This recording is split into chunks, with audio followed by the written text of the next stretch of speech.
So ex-space head of Russia sent Macron shrapnel from his body as a warning. Apparently a French-made munition exploded on him out in the Donbass. That didn't stop Macron from sending more weapons, though. We are hearing that at least some of the Zaporozhye front has gotten a bit thin as a result of feeding soldiers into the Bakhmut area. Russia was able to take a town recently on the Zaporozhye front without any fight at all. Russia sends in 10 new K-52 Alligator helicopters with a top-secret upgrade. Russia has deployed yet another sea vessel. They just keep cranking them out. This one is loaded with Zircon hypersonic missiles and headed towards the Atlantic. It will be passing by the UK on the way to test out these new missiles. This has got to make Sunak a bit nervous, as he just made Putin furious by announcing another weapons package. We are hearing that the situation in the UK continues to spiral downward. Some are projecting that the UK will break up during the coming economic collapse. Meanwhile, Russia is continuing to roll out new tech to the front lines. Apparently they will be deploying new drones and even more modern electronic warfare systems. Ukrainian units continue attacking the territory of Russia. A UAV was detected and destroyed by air defense in Rostov region. UAV attacks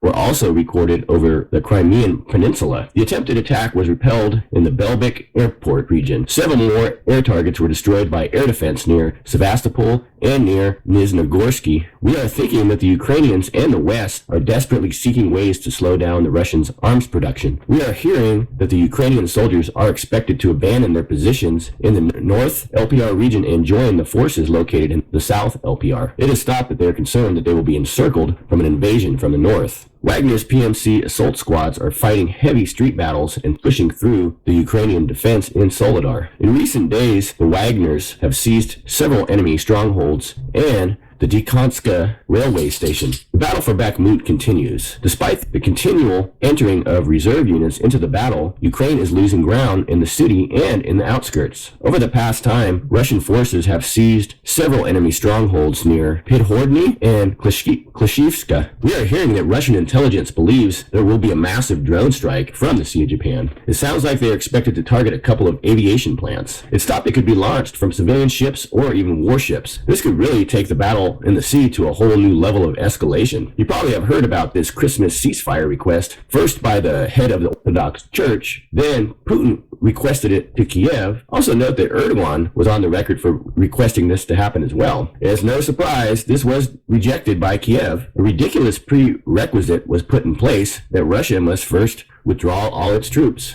So it seems that the Russian and Wagner group were in a bit of a frenzy state as they didn't get to take their break for Christmas. We are hearing that the entire front lines between south of Bakhmut all the way past Soledar are totally collapsing. Ukrainian soldiers were seen running for their lives to retreat to the center of Soledar. Additionally, have reported that they have final control over Bakhmutsky. The mountain brigade was forced to step back out of the area. It is said that the Mountain Brigade may be the most powerful brigade that Ukraine has. The 61st Brigade was reported by Russian sources to be reduced to 2/3 in size and also needed to retreat from the area. We are hearing reports that there are Russian forces in the center of the city of Soledar, and then it will likely fall soon. In Donetsk, an S-300 air defense system was destroyed by the Russians. We are hearing that Russian units are showing up in Crimea. Russia is also expected to deploy some of their next-gen anti-drone weapons to the battlefield. So in our last episode, we boosted Russia to the number 2 spot on the world power rankings to start the new year based on what we've seen so far. It looks like we're not alone in our thinking, as the new 2023 world rankings have come out. On the global firepower rankings, they're now only 2 points below the US. They have closed the gap considerably since last year's rankings. On a different ranking system by US News, they've actually elevated Russia's military to the number 1 spot. We will leave them at the number 2 spot for now on our rankings, but that's certainly quite a bit of a different perspective than what we get from the mainstream media on Russia's military. For those of you that like to dabble in the spiritual realm a bit, I came across this interesting spell check finding on the word Bakhmut. First, we came up with this Baphomet, who first appears in the Middle Ages or the Dark Ages. Note that the Church of Satan, founded in 1966 in San Francisco, adopted Baphomet to symbolize Satanism. We warned that something evil was going down there on an earlier episode. Well, you know that the Russians actually called the city Artemis, but back in 2014, it was captured by the new Ukrainian government and they renamed it to Bakhmut. Recall that there is this elaborate underworld under the city, or at least in the connecting city city Soledar. The other interesting suggestion is this bankrupt suggestion. Well, I think we all know that seems to be the goal of this neo-regime leadership group. Their monetary policy has been to push the masses into total collapse and the dark ages. So out in the U.S., we, the people Republicans, are making a stand against the corrupt swamp creatures. McCarthy, who's totally in bed with corporations, has been unable to get the votes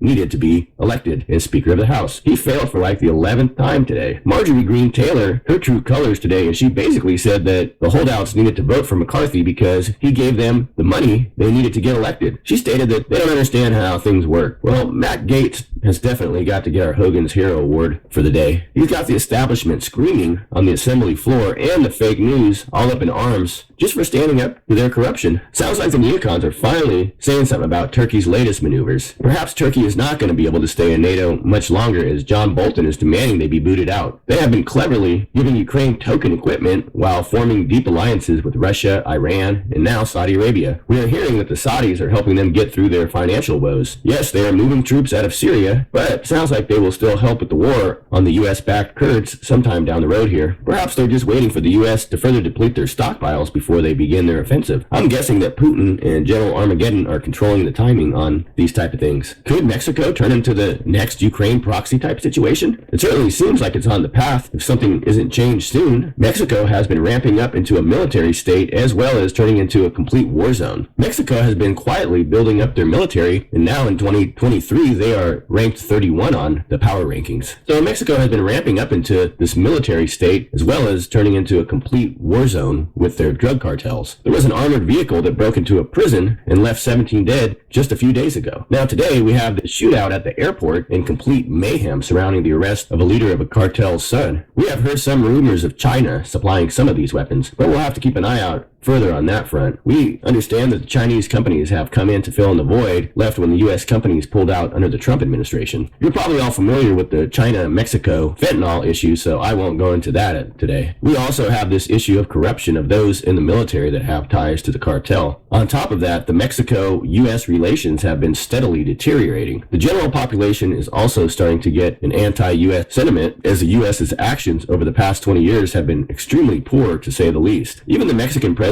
who typically have sided with the U.S. policy in the past, have started coming out and condemning their actions. We had better get some top-notch leadership in the U.S. immediately, or this situation is surely to continue to unravel. Well, this little Rybar map here looks interesting. Maybe we'll look into this deeper on the next episode. Thanks again for watching. Please don't forget to subscribe and pound that like button. There's going to be a lot more coming. We're just getting started.